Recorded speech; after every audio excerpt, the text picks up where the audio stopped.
जिंदगी में सफल और असफल दो ऐसे शब्द हैं दोस्तों कि जिंदगी कहाँ से कहाँ पहुँच जाती है और कहाँ पहुँची रहती है, कहाँ गिर जाती है, ऐसा अंदाज़ा कोई नहीं लगाता। सिर्फ हम प्रयास करते हैं, सिर्फ आगे बढ़ने की कोशिश करते हैं। कितनी मुश्किलें हमारे सामने आती हैं, कितनी तकलीफ़ें आती है और उसको हम चीर के आगे बढ़ते हैं। लेकिन हमें क्या पता कि हमारी मंजिल कहाँ है, हमें क्या पता कि आगे अगले पल क्या होने वाला है और आगे क्या होगा, ये हम कभी नहीं जानते हैं। कुछ ऐसे महत्वपूर्ण चीज़ें हैं, क्षण हैं, जहाँ पर हम भावुक होकर यही बोलते हैं कि काश ऐसा नहीं हुआ होता तो अच्छा होता। नमस्कार दोस्तों, जय हिंद। मेरा नाम संतोष कुमार हुआ और आप देख रहे हैं द संतोष वॉइस। तो दोस्तों, आज इस कड़ी में एक हम छोटी सी बात करेंगे और वो ऐसी बात करेंगे जो आपको सोचने पर मजबूर कर देगा कि बात तो सही है। तो आइए बात करते हैं। हम पहला नाम लेते हैं नरेश गोयल का। नरेश गोयल जेट एयरवेज का मालिक। दूसरा नाम लेते हैं सहारा श्री सुब्रत राय, सहारा का ओनर बोल सकते हैं वो।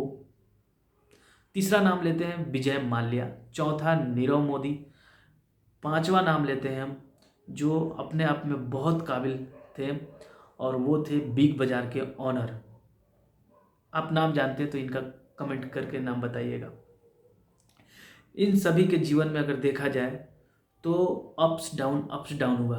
कुछ नाम जैसे हमने विजय माल्या का लिया, नीरव मोदी का नाम लिया, तो इनको भगोड़ा के रूप में लोग बोलते हैं, लेकिन इनको थोड़ा सा साइड रखते हैं क्योंकि चलिए थोड़ा सा पहले इन पर ही बात कर लेते हैं। इनके जीवन में शुरुआत कैसे हुई? धीरे धीरे नीचे से शुरुआत हुई, धीरे धीरे फलते गए और ये बड़ा बने।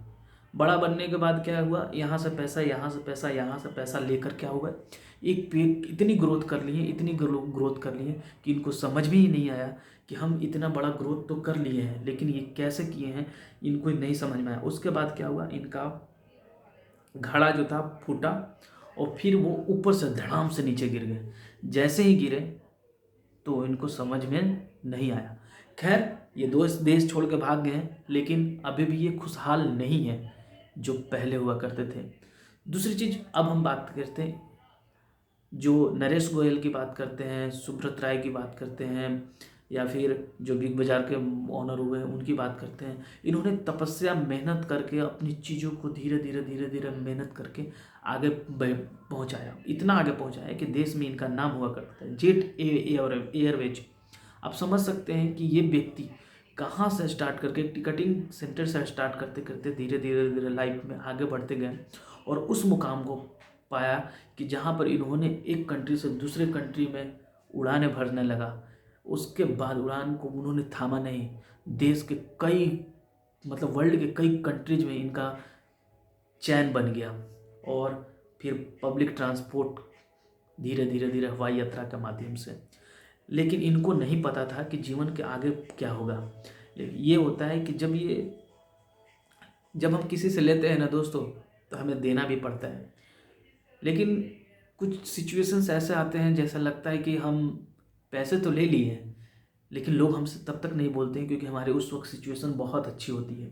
लेकिन जैसे ही थोड़ी सी सिचुएशन ख़राब होती है तो हमारे ऊपर उसका कर्ज घूमने लगता है और इस कदर से घूमने लगता है कि हम कर्ज में डूबते जाते हैं, डूबते जाते हैं, डूबते जाते हैं और रिजल्ट ये आता है कि अपनी सब कुछ बेच देनी पड़ती है। और बेचने के बाद हमारे पास क्या रहता है? घंटा जो डुला सकते हैं, कोई मांगने से भी नहीं देता है। लेकिन एक ऐसा समय होता है जहाँ पर लोग पलते बोलते थे कि ये ले लो, ये ले लो, ये ले लो। लेकिन जो वक्त का मार होता है वो इतनी खतरनाक होती है कि समझा देती है लोगों को कि जो तुम थे वो तुम नहीं हो, और जो तुम हो वास्तव में वो तुम नहीं हो। और यही हुआ कि उनको जेल हुई, और जेल हुई कि 800-850 करोड़ रुपए का इन पर क्रेडिट लगा बैंकों का कि भैया आपने पैसे नहीं दिया। और उन्होंने जब सुनवाई हुई कुछ दिन पहले तो उन्होंने यही बोला कि काश मैं जेल में ही मर जाया होता तो ज़्यादा बेहतर होता, क्योंकि मैं कर्ज में इतना डूब गया हूँ कि मैं सर उठा के भी नहीं जी पा रहा हूँ। ये शब्द आप समझ रहे हैं कितना दर्दनाक, दिल को छू जाती है। दिल को लगता है कि यार क्या जीवन में पाया, और जब बूढ़े हो गए, जब समय आया उस, मतलब कुछ, सब कुछ पाके सब कुछ खोने का वो गम, मतलब बोल ही नहीं सकते, आप कल्पना नहीं कर सकते। उसके बाद सुब्रत राय का भी अब कहानी सुने होंगे। कुछ ही दिन पहले उनकी देहांत हो गई। उनके लाइफ में कहाँ से कहाँ पहुँचे, देश के हर एक व्यक्ति उनसे जुड़ा हुआ था। लेकिन क्या हुआ, सिचुएशंस, कुछ ऐसे सिचुएशंस आए लाइफ में कि पूरी की पूरी ऊपर के गई हुई वृक्ष धड़ाम से नीचे गिर गया और फिर कहने के लिए भी नहीं रहा। और जब मृत्यु होती है तो उनके बेटे उनके पार्थिव शरीर पर भी नहीं आते हैं। आप समझ सकते हैं कि जिस बेटे को पढ़ाने के लिए कहा क्या नहीं किए। वो खैर सिचुएशंस कुछ भी हो, वो नहीं आए तो इसका मतलब क्वेश्चन तो यही उठेगा कि हिस्ट्री यही लिखी गई और मतलब लिखा हुआ कि सुब्रत राय जो भारत के एक समय बहुत बड़े कारोबारी बैंकर थे, जो इन्होंने सहारा का नाम स्टार्ट किया था, उनकी मृत्यु पर उनके बेटे, दोनों बेटे मिलने नहीं आए। और जो तीसरा नाम हमने पूछा था कमेंट में, उनका शायद नाम रवि गोयल है और आप कमेंट में दीजिएगा। बिग बाज़ार एक उभरता हुआ भारत का बहुत बड़ा रिटेल शॉप। लेकिन कोरोना में क्या हुआ, कोरोना में ऐसी सिचुएशन ख़राब हुई कि 22,000 करोड़ रुपए का मालिक को अपना बेचना पड़ा कर्ज के तले। कर्ज इतनी हो गई थी और रिलायंस का, तो उन्होंने बेच दिया। उन्होंने बहुत लोगों को रोज़गार दिया, बहुत लोगों के लिए किया। लेकिन अनटिल एंड अनलेस देखा जाए तो क्या हुआ, मतलब अर्श से फर्श पर इसी को बोलते हैं कि सिचुएशंस कहाँ से कहाँ जाएगा। अभी लेटेस्ट ये न्यूज़ आ रहा है, मैं इस पर वीडियो जरूर बनाऊंगा। पेटीएम का कहानी यही हुआ। पेटीएम एक समय आया कि लगा कि क्या मार्केट है, लेकिन धड़ाम से गिर गया। ऐसे हजारों कहानियाँ हैं, हजारों लाखों कहानियाँ हैं जो एक पे एक ऐसे ऐसे जाती है और धड़ाम से गिर जाती है। तो दोस्तों आखिर ऐसा क्यों होता है? कुछ लोग बोलते हैं कि हमारे यही कर्मों का फल है, तो कुछ लोग बोलते हैं जैसी करनी वैसी भरनी।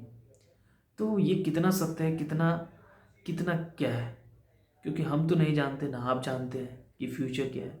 लेकिन फिर भी हम वही सोचते हैं कि हम एक दिन ये कर लेंगे, हम एक दिन वो कर लेंगे, और लेकिन हम करते क्या है वो हमें भी नहीं पता। हमारे डेस्टिनेशन कहाँ है वो हम भी नहीं जानते और आप भी नहीं जानते।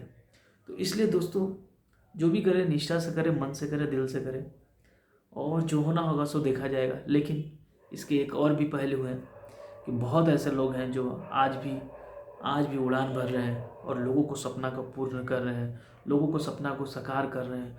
हजारों करोड़ों रुपए का ट्रांजैक्शन होता है और देश के बजट में, देश की इकोनॉमिक में उनका बहुत महत्वपूर्ण योगदान है। आप रतन टाटा जी को देख लीजिए, एक ऐसा व्यक्ति जिन्होंने न जाने कितने हजार करोड़ रुपए दान दिया होगा, और आज भी रतन टाटा की मांग होती है कि उनको भारत रत्न मिले।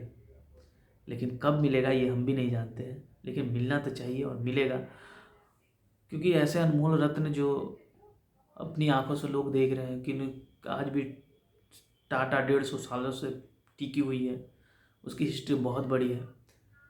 लेकिन हम लोग प्रार्थना यही करेंगे कि जो लोग अच्छे कार्य कर रहे हैं वो हमेशा अच्छे कार्य करते रहें, और लोगों को बस अपना थोड़ा सा वो एक दान देंगे तो लोग खुशहाल रहेंगे, क्योंकि उनके पास इतनी सारी चीज़ें।